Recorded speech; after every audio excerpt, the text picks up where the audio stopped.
Hello, good afternoon, welcome. It may be good morning for some of you, it may be good evening for others, but it's certainly afternoon for us where we are, not too far from Cambridge. Well, I'm not too far from Cambridge, but Professor Alan Barrell, my co-host here, is actually in Cambridge, and we'll come over to Professor Alan Barrell. Hi there, how is it? Hello, everybody.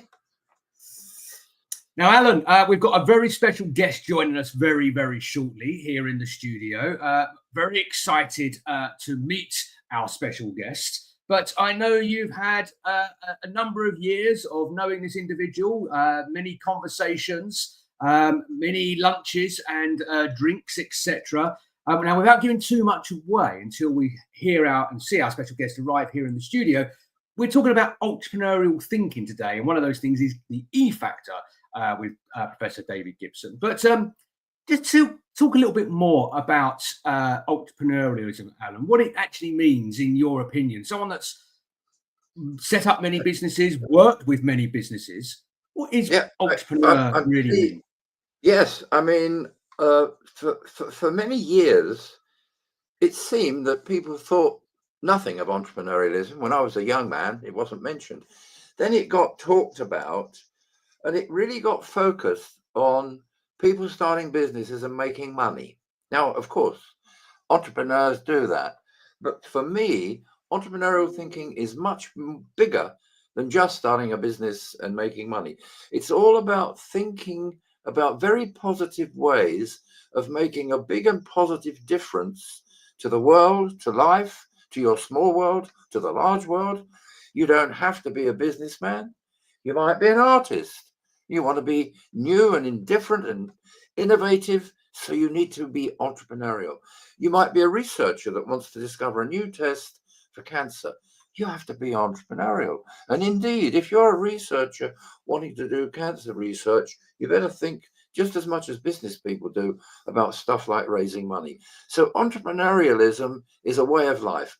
And I just give you, and you've heard this before, David, my favorite quotation of George Bernard Shaw, because people often ask me, what's an entrepreneur? And I tell this story. George Bernard Shaw, the great writer, was in his London house one day with a boring young man who was asking him question after question after question. And he said, young man, shut up. He said, you look at things and ask why. But I dream of things that never were and ask why not. And I think entrepreneurs dream of things that never were and ask why not. You know, think of the way that Steve Jobs didn't just make money, he changed the world. Marie Curie changed the world when she developed radium. So entrepreneurialism is a way of life. And that's why I've liked David Gibson's approach, and you'll hopefully hear from him in a moment.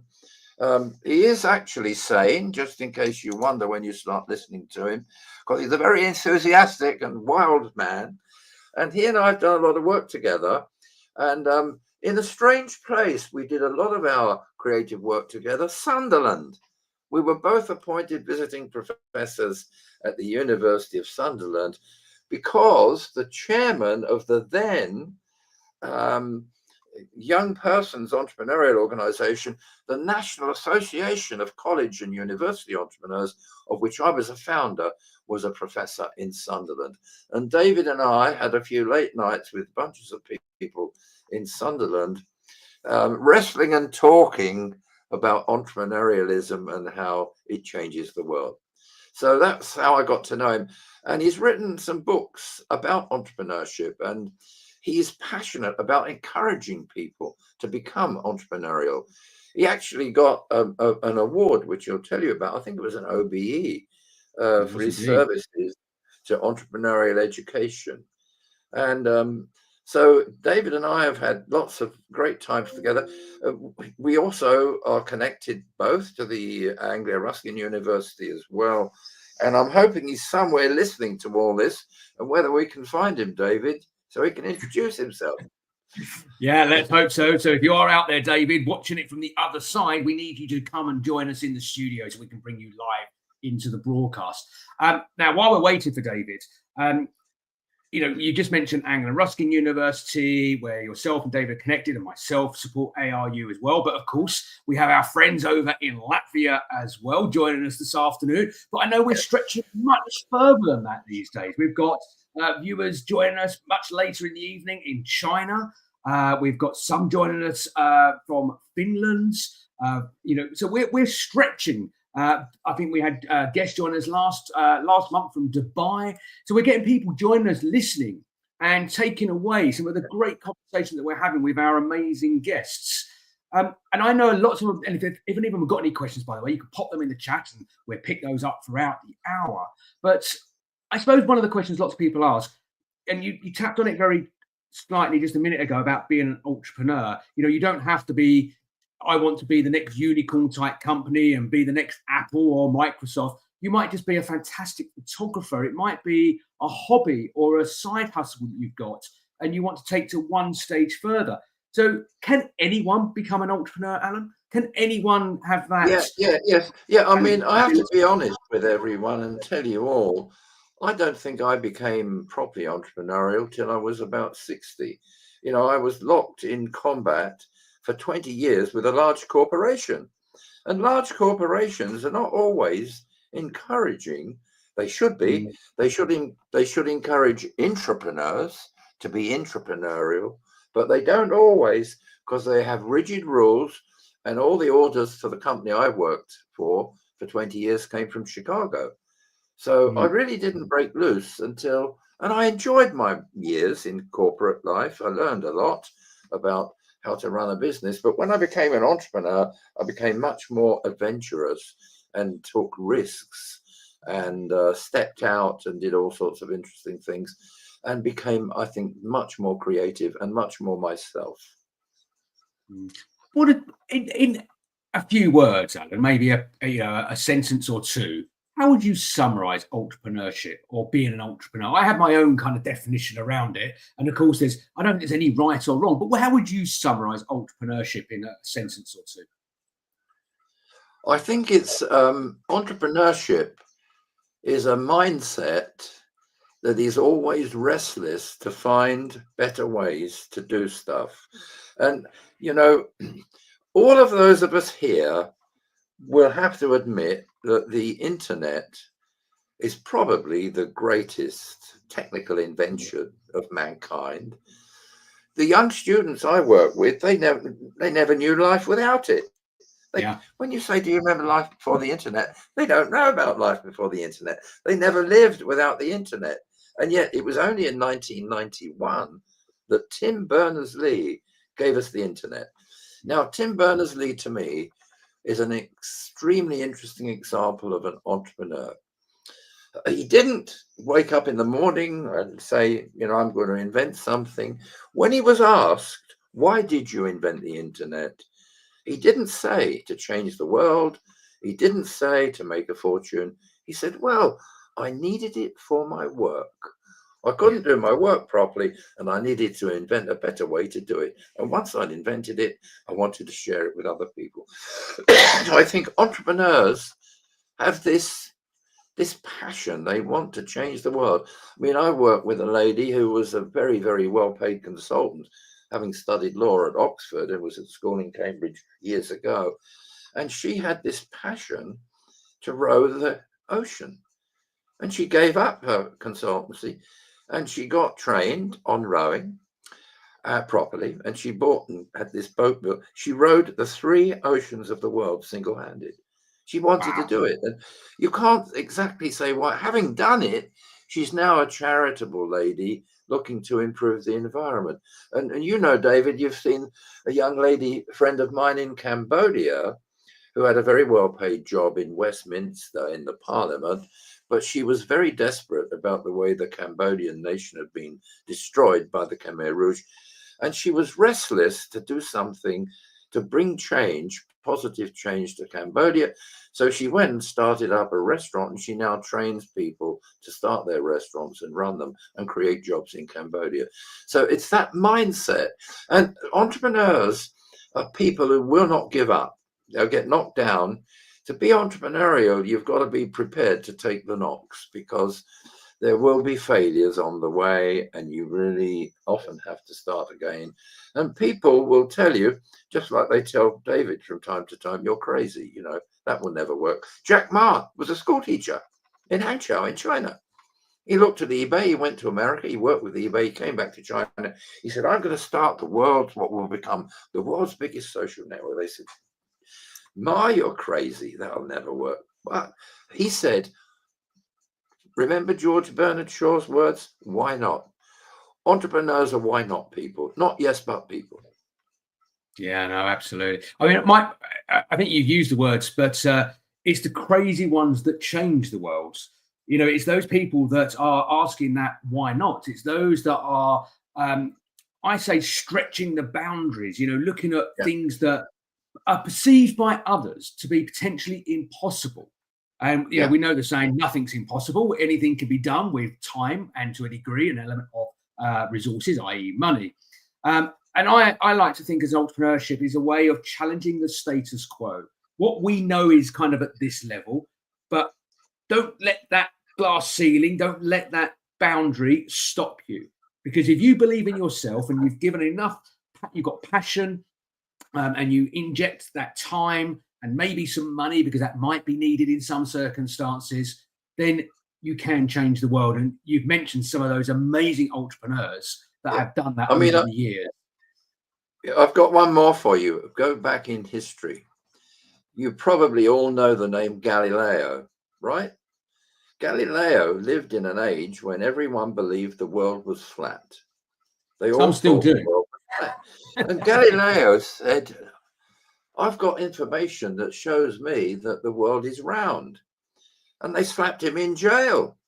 The Pope excommunicated him because, you know, conventional thinking is often not entrepreneurial. It's the way things are, you know, and making change is not easy. And stepping out of line isn't an easy thing to do either. I mean, I have another example of Dr. Willem Kolff, who was in the Netherlands in the war, sick of seeing patients die of kidney disease, didn't have any money. He invented an artificial kidney machine using an old washing machine and used car parks. So entrepreneurs, it's another interesting word for people here, David. They need to be not only innovators, but they also need to be able to improvisation, find another way. So that didn't work. I haven't got this, I haven't got that. No. And let's take, you know, the well-known, I mean, you've mentioned quite a few of them, and there's many more. We could, if anyone's got any of their favorites, by the way, pop it in the chat. Tell us your favorite entrepreneur of all time. And I've got some of my favorites, and I've always said if I could, past, present, or maybe not the future, but maybe you can see a potential entrepreneur up and coming. If I could have a dinner table of 8 people, you know, who would I invite around that dinner table? And there's a few people I'd like to have, entrepreneurs and some other people from the past, because I think it'd be a very interesting dinner. But with most of our entrepreneurs, they're not always the implementers. So, you know, I'm just going to take, you know, someone like, whether you hate him or love him, let's not go there. But Elon Musk is in the news a lot at the moment for probably some of the wrong reasons as well as the right. Richard Branson. They come up, they're innovative, okay? They're the innovators. They come up with the ideas, very entrepreneurial. But what they're very good at is then building the right team, finding the right people with the right skill sets, the right knowledge, the right experience, because it's that team that actually make their idea a success. Would you agree with that? Would you agree it's about the team? They're just the vision, and then the implementation is done by others that join them? Or do you see it from a different viewpoint? Yeah, no, I would agree entirely with that. And when I look back to my corporate career, because I'm a pretty old fellow, as you can see, when I worked for a very large international company, in a way, the creativity was beaten out of us because we all had to do an MBA. And the MBA in those days wasn't entrepreneurial. The MBA was all about command and control. Command and control. The orders come from I mean, there was one meeting I attended at this, it was a very good American company, but it got all screwed up when sales didn't happen. And we were all called to Chicago, for all country managers from around the world. And the chairman made a speech and he said, we're not doing well enough. We're not doing fast enough. We want you all to go back to your countries and we want things to move faster. And we want you to give this message to all the people. Ready, fire, aim. In that order. Now, so, that's not really what I thought about as being entrepreneurial, but he was working in a context where entrepreneurial had been flattened by corporate communication and process management. But the entrepreneur, the really, really creative entrepreneur, should not be turned into a manager of resources, an administrator. He should be a leader. Steve Jobs went on creating. He didn't try and micromanage his company. He went on creating new things and finding the right team and trusting the right team and supporting the right team is absolutely essential. And one of the difficulties we have with some of the very brilliant young scientific people who want to start a company, for example, is they don't want to give up being the CEO. And the CEO's job in a growing company is a very special kind of job. And it isn't always the creative, technical entrepreneur that can be a CEO because their minds are racing away like Musk's. I'm sure that Musk, although he might call himself the CEO of Tesla, I'm sure he's not the chief operating guy. He's the brains behind it and the inspiration behind it. Other people are running it. Yeah, no, I agree, and I see that within lots of businesses. They still wear the badge CEO. Sometimes they would take a bit of a step down and maybe take the reins of chairman or something like that, and let someone else come in as that operations person or the managing director. But they're still at the helm. I think when you create something, which is typically if you come up, you're the innovator, you come up with the idea, you launch it, you nurture it. You live it, you breathe it, you sleep there. You put every life, heart, and soul into it. It's very, very hard to let go, isn't it? That's the problem with entrepreneurs, but they're very kind of. You have to learn to delegate or outsource it to others. Yeah, that's absolutely right. And when I was chief executive after my spell with a big American company, I went with a smaller British one that grew very fast and did a public issue. And the guy that started it was an engineer. And he came to me after a while. I joined as the managing director or the group managing director. And he came to me after a while and said, I really want to give up all my responsibility for people and administration. And I want you to become, the executive director, the chief executive of the company. And I want to become the director of innovation, which he did. So he went go back and invent things. Yeah. Have we Now, we are David still yet? waiting. Well, we are still waiting for David, and I've just had a message. He's having trouble connecting, so I'm keeping everything crossed that we'll get that fixed and we'll get him here into the studio, and then we can kind of really delve into the reason we're here this afternoon or this evening for those watching further in the East. But while we're just kind of what I call is filling dead air, waiting for David to join us, we're exploring entrepreneurship between myself and Professor Alan Barrell, and talking about some of the stories that are out there. And of course, if you've got a story about your journey and how you become an entrepreneur, or maybe you're thinking, can I become an entrepreneur? Can I learn it? Or is it something you have to be born with? I mean, there's a great question, Alan. Is it a trait that we can learn? Or is it something that's ingrained, within us as a birth, for example? What's your opinion? Is it something we can learn? I think it would be not correct to say that everyone can become a highly successful entrepreneur.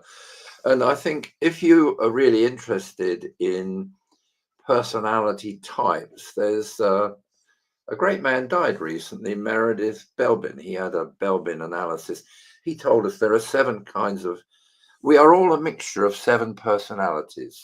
Part of it's creative, part of it's checking up, part of it's specialist, And the balanced team has a balance of different skills. The entrepreneurial leader will almost certainly be the growth guy, will be the real seed of new ideas. But we do need people who can finish things. I was brought into a software company some years ago of 50 people that was losing £400,000 a year because it never got any projects completed. And we did a Belbin analysis, and we had a very high number of entrepreneurial thinkers, but we didn't have enough people who could pick things up and put it all together and make it happen. And that was a real problem in the company. So not everyone will be the same kind of entrepreneurial thinker.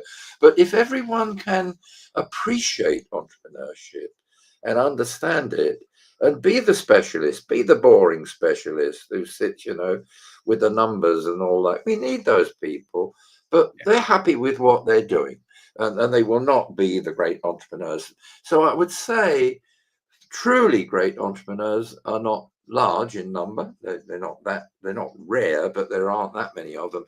But I think, David, a lot more people could become entrepreneurial and could apply entrepreneurial skills if they can read books like David Gibson's book, which is a very interesting book, The E Factor. There's a question from... Let me tell you a story about be careful what to wish for. In other words, sometimes people make changes in life towards being more creative and imaginative, and it doesn't work. Now, this is a true story. When I was much younger in London, I was very much involved in a tennis club. And at the tennis club, we had two brothers. They'd been on the stage. They were music hall comedians, Fred and Lou. They were middle-aged brothers, not married. And they were great guys. And Fred became the secretary of the golf club. And one day I got up in the morning, and there was an envelope on my doormat, and I opened it, and it said, "Dear Alan, this is Fred, Elmwood Tennis Club secretary. I'm writing to tell you that I've really been thinking for a long time about a change of life. I've been an insurance salesman since I came off the stage, and I'm totally bored with insurance. And I've decided to give my life to the Lord, and I'm going to become a monk. And please, from the moment you get this letter, I will not be Fred. My new name will be Brother Didicus." So, and he gave me an address, Didicus. So I wrote and said, "Thanks, for all the years you've spent with us." And he disappeared. Never saw him. And then some years later, I saw him on a bus. I got upstairs on a bus, and there's Fred Didicus with he's a monk, got all his monks. And he was so miserable looking. And I said, "Fred, what's wrong? I thought you were going to be happy, and you gave up the life of boring insurance salesman." And he said, "Yes, I became Didicus. And within a year of me joining the Holy Order, the abbot called me in and said, 'Didicus, we need someone to manage all our insurance better.' And they gave me the job of the insurance manager of the monastery. So I'm pissed off." So, I mean, that's just a silly little story, really, isn't it? But what you wish for, be careful. If you are thinking, well, I mean, my grandson Henry is on a tour. He's in Cambodia at the moment, given up his job, 5 years with Virgin Media. He's been on this program as well. And he's given up his job, and he's touring Asia, and he's going to start a company. And I'm going to support him. But I know when he gets back here, it isn't going to be so easy. He's not going to become like Didicus, I'm sure. He's not going to find himself back in the kind of cycle that he got in a large company. He got into a cycle where he really didn't feel he was being creative. He wasn't being enabled to use his entrepreneurial skills. So when you do think you want to make a big change and become an entrepreneur or become entrepreneurial, just, careful what you wish for. Yeah, no, absolutely. There's a great question that's come into the chat from Anna Lucas. So the question is, Alan, in today's startup ecosystem, what do investors really look for beyond the pitch deck? So imagine you've got an idea, you're starting your entrepreneurial journey. Maybe you're pitching to some investors, but what else? And there's lots of things we could probably go off on here, but what else are potential investors looking for in an idea, a person, or the business? Well, having been in venture capital and being a business angel, and also having been one that had to go to people like that when I was running my little companies or helping them to raise money, it's a very, very important question. And at the end of the day, as an investor, I was always very, very interested in understanding the people. And I've done a lot of work on something that we talk about as relational behavior. How do people relate to each other and understand each other? And I think that most serious investors are really looking all the time. They're doing and watching a pitch deck. They're really trying to probe their feeling for the people, and whether the people, not whether the people are all brilliant and smart in the wrong, in a fancy way, but can these people, is it likely that they will deliver? The investors will want to know that you have a sound business model. They'll want to know that you have looked at the market and you've looked at the competition. They will want to know that if you're using technology as a major part of your offering, that it works and it's tested. They'll want to know if you do have intellectual property. But at the end of the day, they'll be looking for your real motives. And people investing in early stage companies are looking for special qualities that entrepreneurs have that give you the strong feeling that whatever happens, they're not going to give up. You remember that young lady, Maria, in Finland? Yes. She'd never been in business. She was a cell scientist. She started a company to do DNA profiling for horse breeders. She was passionate and she listened.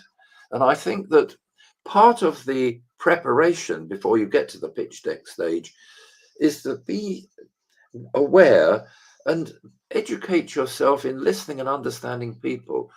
Because, you know, when you're talking to investors, you're often nervous. You really want to do the good job. You want to make this fantastic presentation.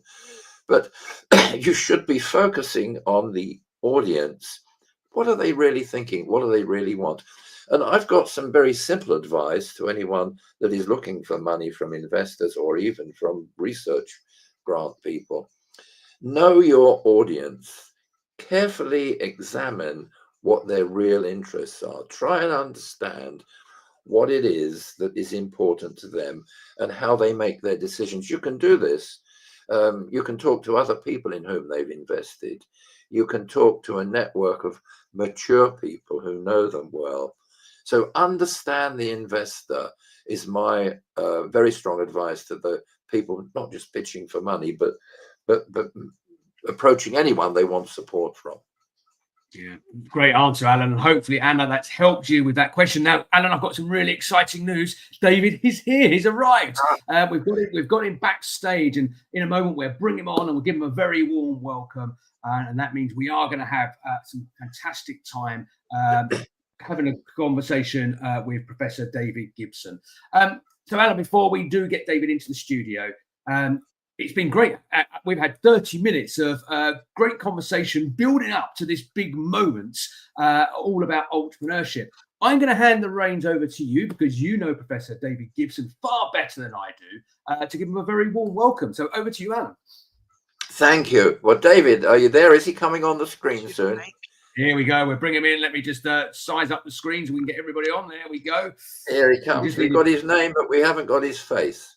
Yeah, just drop your camera down a little bit, David. Drop your camera down, David. We can only see the top of your head. I can stand up if need be. Yeah, well, can't you move your camera? No. Can we move the camera? Get yourself a little bit. Oh, that's it. Now we can see you. Yes. No, there he is. Hey, it's a miracle. Where's your beard gone? Well, I decided just to have a shave, Alan, just to be different. So it's a new look, as I get That's a younger big every day, decision. I'm trying to change the world. That's a big decision for you having a shave, David, isn't it? Really? Well, that was, as you see, I struggle with all these things, Alan, and I keep going because I've got the E factor. So, Yeah, you've got the E factor. that puts me, I've been and telling, I know you too. I've been telling them all to be prepared for a crazy half hour once we got you on screen. But seriously, I was telling them about the wonderful discussions we had and how we got the whole of Sunderland roaring with interest in entrepreneurship when we worked Oh, together we there, didn't did. we? Yeah, as the visiting professors, we did, Alan. Great memory. That was tremendous. What we did, what we did, what we did. Yeah, Quite a combination. we turned the faculty upside down at Sunderland that evening we had with them. Oh, we Yeah, we did. did have We did. we did have a few glasses, didn't we? I think that helped, Alan. Because you Yeah. go up the But northeast. David, I mean, David, it's your turn now to. I've done a bit of a lead in and talked about entrepreneurship, and I've made the point that you and I've discussed many, many times that entrepreneurialism is a mindset. It's not just start a company, make money. It's a way of living, a way of life. And I'd like you to say a few things about your feelings of that, why you are doing so much and spending so much time getting people to think about being entrepreneurial and applying the E factor. And then sometime later, they can read your book. Yes, of course. Shall I go on? Go ahead, Alan. Now we've Yeah, finally yeah, got me. please. Yeah. Just going to get you on the big screen here. Hold on. Let's see if we Don't can lose make me this. now. Don't lose me. No, don't worry. You're going to stay here. But what I want to do, I think this is really important that people get to see you and learn more about this. So I'm just going to see if we can get you on the main screen for this part. So just bear No with me. problem, David. I'm with you. Can't. I'm with you. We'll leave it as it is for a minute. I'll do it in a moment. Let's get going because we don't want to waste Thank the you. valuable time that we have. Yes. Hello, everyone, and slight apologies for the technological side at my part. You can see we all have skills and we all have challenges, and at times maybe I could be better with technology. But yes, to answer, thank you so much, David and Alan, for inviting me here. It's a real honor, and thank you so much, all of you, for attending. I'll start off really with Alan's point. Being an entrepreneur myself originally, and then somehow getting landed with trying to make other people entrepreneurial, which seemed like an impossible task, was really my background.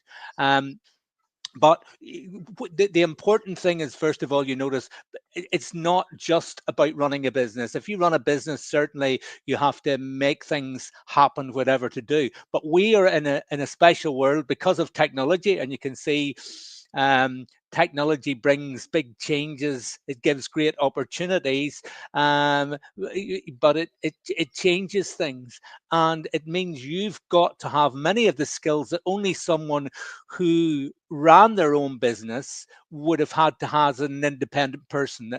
Years ago, if you worked in a university, if you worked in a private company, or you worked in the public sector, you really didn't need to worry about that. Now change is happening so quickly that you have to take charge of your destiny, and you have got to develop skills and competencies and use them together.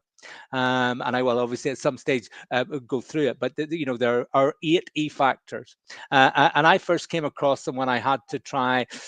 I was just given a remit, make these students entrepreneurial at Queen's University Belfast, in a very old style research university where no staff had ever had anything really to do with the business. But at the same time, we're very good at times creating great technology, which could lead to big spin outs and big money. And now is like probably top 2, top 3 in the UK, at times rivaling Cambridge.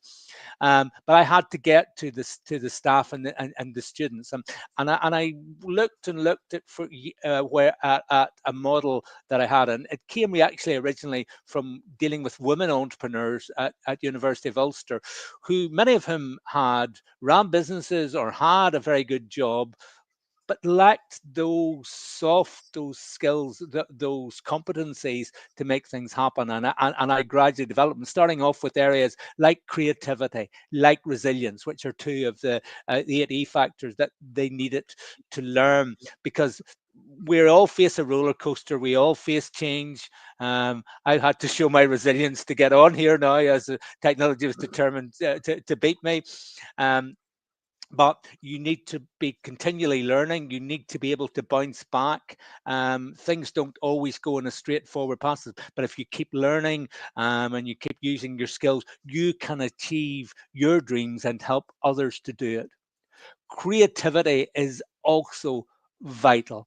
So often we rely on, you're taught how to analyze, how to use the left side of it, and that's important. But without the ability to think outside the box and to deal with new situations, and in this technological age where technology will take over a lot of the logical things, the creativity is the thing that can make the difference, using the right side of your brain, connecting at times different things, being curious, not accepting what is there. That is what can make you different. And sorry, were you going to speak, Al? No.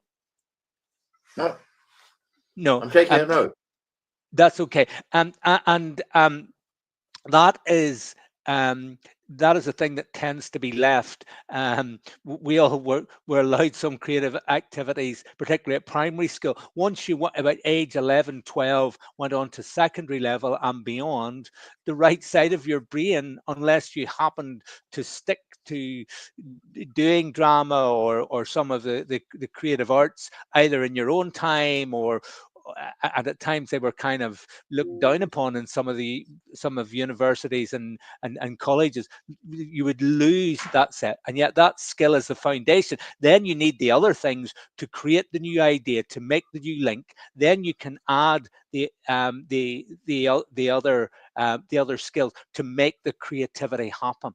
And at times it's crazy thoughts. And as you see in my book, there's always a famous story where, that I never forgot, because I come up with this new model and it worked, it excited the students and did it.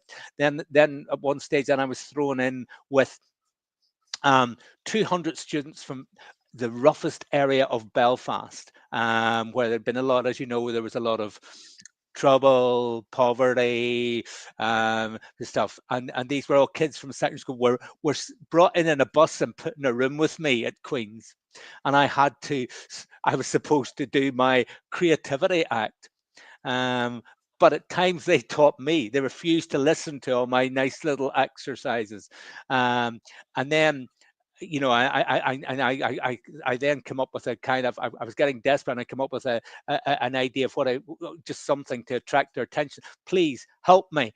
My wife makes me walk our golden retriever dog at 5 o'clock every morning. I don't want to do it anymore. Help me. Say anything.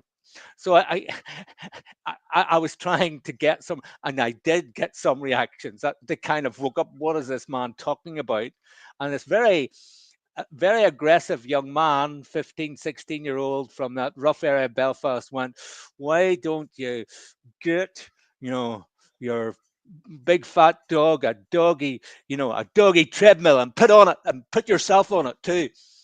And then he fell on the floor laughing.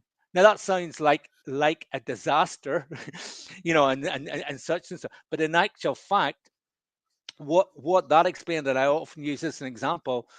5 months later, I'm watching Dragon's Den on TV, as you tend to do. You're into entrepreneurship, and a lady comes on. What's her idea?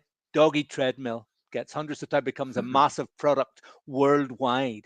So in changing your own creativity, in changing the creativity of people you work with, and trying to create a culture of it, you make sense of the world. And it's the one thing, yes, artificial intelligence is playing its part, but it's the one thing we can that can make the difference in going forward. Of course, then it's great having the idea. You've got to use the other E-factor skills to turn the creativity into the innovation that works, whether it's within a business, whether it's within your organization, whether it's within your life. and you've got to add it. And there are those. There are 7 other factors. I don't know whether David and Alan want to shut me up now for a minute, or want me to No, talk a little bit. You've mentioned creativity and resilience, but you said 8, so you've got So 6. I've got 6 talk more. about. See what I can remember them, Alan. Personal branding is one of the others, and that's your ability to get your message out there, to get your work noticed, to make a difference. It's not necessarily about, like me, always posting saying how wonderful I am on LinkedIn, you know. It can be about it can be about getting your message out, connecting with different people or different organizations, and being systematic.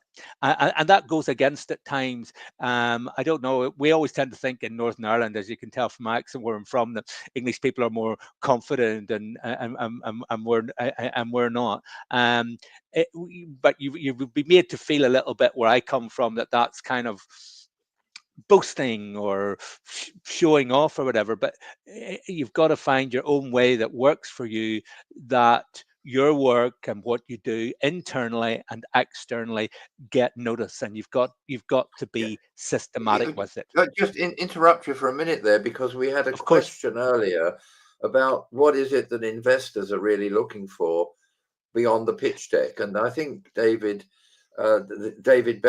Gibson's also given the young lady a bit more answer to that. Personal branding, in other words, the way you are and what you are, and the authenticity of what you are. The investors want really to not just see a personality or a personally branded thing, they want to believe in it. So you've got to be authentic, David, haven't you? Absolutely, yeah, and it's your authentic, even if different, that makes a difference. Not the same as anyone else, but you and what you stand for. So never apologize for where you come from. You know, people somebody think might have studied at a fancier college or came from money and stuff. It's you and what you're, and that authenticity is what really impresses people. You have to be deliberately different. You just have to be you. But as Alan has said, you being authentic is a vital part of building your brand. Well, we've had 3 now, David. We've had 3. Let's see if I can remember. Number You know, 4. Every day as a test. Number 4, I think would be leadership. And leadership, that doesn't mean you're necessarily the boss. At times, it's leading yourself. It's moving things forward. It's at times maybe creating a team culture, or working with people either within your organization or outside, and bringing it together. So it's being able to work as a team, being able to have the skills of a leader. And it doesn't mean you're the boss or the chief executive of a company, but that you can bring people together, that you can inspire them, that you can support them. And of course, at times you've got to be able, as Alan said, be authentic and be honest if they have to be told that things aren't working, or really understanding that within your organization or outside that what's out there. So we tend to think leaders have to be chief executives, have to be super companies. Some people have a very nice, gentle style that works. It's a style where you are you. And a style at times that works with who do you work with, what is the right way to work with them, and you've got to watch. You know, you can't always. It's finding that mixture of being very clear in your communication, and adapting to the people. And great leaders, first of all, really try to understand the people and what they need, and even if they're having challenges or things going wrong. So it's not about bossing other people, or that's what the leaders do. At times it's about inspiring them and supporting them, and bringing them together and being flexible. So that's another one, Alan. Great. Um, Keep going. Keep going. The other one would Then they want be to read the book and learn it. Yeah. yeah, you must read the Once book. they know what all the 8 are, they won't be able to resist buying the book. Well, that's it. And it has been endorsed by the President of the United States, but I'm not so sure that well, no comment. It depends on your own personal view. Thinking strategically And these are all things at times that I didn't do as I built business around. It's very hard, as I'm sure Alan and David know, sometimes to think strategically. You're thinking about the bottom line. You're thinking about what's coming up or the next crisis. Being able to look ahead what's coming. I mean, we've been warned for years. Gordon Brown was trying to warn us all in 2002 that what was coming was the technological revolution. And it may have taken over maybe 20 before it came, but that's why he tried to get a lot of these education, because he understood, to be fair, and I'm not a political person at all, but it's like he understood, which is why he put the money and sent a lot of us to MIT, etc. years ago, in the States, that it wasn't just the entrepreneurial skill would be the person running a business or how goes business. It would be anyone in this world where technology would keep bringing countries, keep bringing businesses together, keep linking things, keep bringing change, and that you've got to embrace change and therefore have those skills and be flexible and be able to do things in whatever time of and private and public sector. And that was very, and I'm not a politician, but that that was very. I learned to see that the man was right, because I lived it and saw it with people. So, but looking ahead is very vital. A few years, or thinking what comes up, because things that work short term can go wrong short term. And so many times I ignored someone that told me it was going to happen in my profession or in my work or in my business or in whatever in 4 or 5 years, and I said, well, that'll never happen, or don't have time to think about that, get on with the everyday work. But the earlier that you're prepared and thinking, the more the more you can do. So we tend to think, right, okay, chief executives in large companies think strategically. We all need to do. We've been all told what our things are happening with technology and in the 21st century now, and the opportunities and other things. We have been told, but at times people do believe. So look, when you get that strategic thinking provided, your strategic information, or you see something, go, you can be in and taking it into account. And the big thing, obviously, as we go through and finish with the rest of the skills, is that so many, often the situation requires you to use all 8 a little bit. Sometimes there may be a big emphasis. You might be focusing totally on the creativity, or you might be focusing on the leadership, but every situation that you face in a company, in your career, in your business, whatever it might be, you've kind of got to bring a mix of them all together. Sometimes there'll be a bigger emphasis on one or the other, that's the core thing, but they must be backed up, and that is one of the keys. And I was very lucky. I had a friend who's a brilliant occupational psychologist in Scotland, who came up with a very, very rigorous questionnaire for my E-Factor competency model. And of course, would be happy to help anybody to take, because what you've got to do is self-assess, maybe get other opinions as to where you are in these, and you've got to keep to do it. You've got to keep your E-Factor level up. Can easily go down if it's a natural weakness or you're not practicing it. And it's bringing the mix to get together. You may have people who are experts in certain areas. So how many have we done now, Alan? 5. Done very, 5 or 6, I think. We'll think 5, because under the you've got to understand money. You've got to understand the financial side. That may not be you. You may have a hang up because you weren't good at maths at school, or don't think you like figures. But again, you've got it's all about being competent. You can get specialist help. So you get an accountant to advise, or someone who is the good financial, but you've got to understand what they're telling you. You've got to make the decisions. And just because you're about to, you can learn. I wouldn't recommend what I did. For some stage, I thought to get on, or I went on and qualified as an accountant and ran an accountancy, and that's not certainly my biggest passion, is in changing people and making them successful. But Don't be scared of money. Don't be scared of jargon, business jargon or financial jargon. Find out what it is.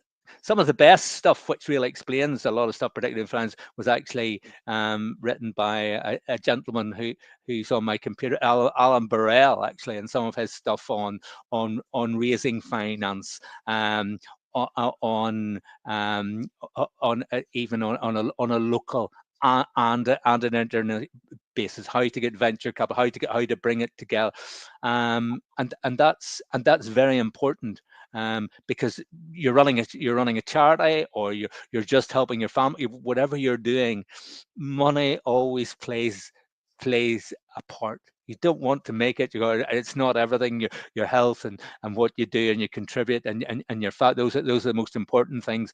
But money does, and if you handle it, I've seen so many people who have great skills, but they can't handle money, and they make a lot of money. They spend more, or they take the wrong type of risk level, and you can't seek help.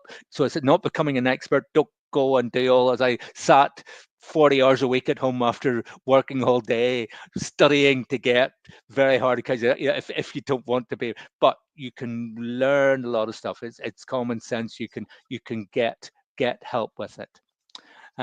Let me see, how many we got left? We're getting close. We've got 3 left, which I think we've got, if I'm right, David, from my memory, negotiation. Yeah, is one. Yes. Marketing. Yes. And I think resilience, I think, was the last one. Yeah, well done. Negotiation is your ability to do a deal. And you get people whose main focus, again, are deal makers, but your whole life is a deal. You may be married, that's a deal. You may belong to a club, that's a deal. You may work for a company, you have a deal with them. You as I say, and so getting a fair deal. And sometimes people think negotiation is about, if you understand the free, like walking over people and you get that 90% and they get not. Well, what you do is make enemies and create strategic problems. Even you get away with that short term. It's about being fair, but you've got to be fair to yourself. And if you're a poor negotiator, and I have to say, in my early days as the nice boy I was, and still am, of course, I was a little bit soft, and then I made some terrible deals. You then learn, and it's not about being nice, or you don't have to be aggressive or play hardball. You get a fair deal. You try to be fair to other people. You try to understand and such, but you certainly be fair to yourself as well, and constantly negotiating them. It's too easy to get away with it. I mean, my father was a car dealer, so therefore you think I would have picked up these skills. No, I was too busy getting A levels and degrees and postgraduates and such and such. If I'd spent more time watching the deals and learning from the deals, it'd have been good. But I had to learn. That was one, because certainly in my earlier days, I did some, not deals which where I wasn't being fair to myself. The other one left, and I'm not sure where we're reaching it, because I'm not sure I can remember another one after this, is personal influence. And personal influence is your ability to communicate persuasively. Is that just a nice word for sales? It's a nice word for persuasion. Again, it's another of these things we don't want to do it, get somebody else to do it, or we get very bad at trying to do a deal or trying to persuade people. And personal influence is about developing very good persuasive communication, where first of all, in the words of another author years ago, who says fair bit, but Stephen Covey, an American, for instance, seek first to understand the other people and their position. It may not be one you, but you've got to understand. You understand where you are, because if you don't understand, it becomes very difficult to communicate. And there are various ways. I did things at various stages. I became an NLP trainer at once. If you've ever heard of neuro-linguistic programming, much as I say, but it was learning to communicate. But most important thing is reality of listening and understanding and showing people respect, and always show yourself at least the same respect. So can you listen? Can you understand? Because before you got to understand what that person or that company or your organization you work in really wants, before you give, and you might well, I know this, or they should want this. You've got to understand them and what they want, and say how can we be, and if you think something will meet that and such, then hopefully you've got to persuade. But you've much better chance to persuade, and it's this idea of the hard sell. It isn't. It's about realize that, and yes, you at times if you're wanting to do business, you've got to go, and sometimes no matter what you do, you will get no's. And it's also learning in that communication not to take it personally. The people may not have the money, its timing may not be right. You've got to walk away. And so these are all fine-tuned skills, and you will already be maybe 8 out of 10 for a couple of these, but there are a few of these where you maybe are 4 out of 10 or 3 out of 10. You've got to get yourself up to 5 or 6 at least. And how you do is, yes, you read, yes, you learn, and you practice, and every day you you get a little bit, and you do it because you're in this exciting technological changing world. Even when you've got it right, things will change and they move on. You've got to regard that as a challenge. That's the excitement. We're in a global economy. Artificial intelligence is playing a big part. There are so many more opportunities, so much change, and it wasn't at times like that for people in the world. But that is how the world is. So the first thing really is you've got to understand where these skills, try and self-set. And if you're not sure where you are, you can also get some opinions from other people to get that right. And then you work in it. And it's in being, but as Alan Barrell has certainly questioned, most important under it all is be authentic, be you, be the real you. Don't change completely, but add these to do more. So shall I keep quiet now for a minute? Yeah, David, you've said so many things that I totally agree with, of course, but just one word, we haven't got too much time left, but the things you've said, there's a lot of young people listening and online here. And one of the things that is so important when they are young, they're listening to you, they're taking on board all these ideas, just a word from you on the importance of a mentor or mentors. Very good. Very, very good. That's that I missed that out. Yes, find a mentor. It may not even be a person who's a super expert in the particular area you're looking. It's someone who will listen to you, someone who will try to understand you, and will try and give you some advice. And those people can play a big part. And it's lovely. Now I've had situations where I have mentored people and they've been tremendously successful, and if they saw me in the street now, they'd walk past me.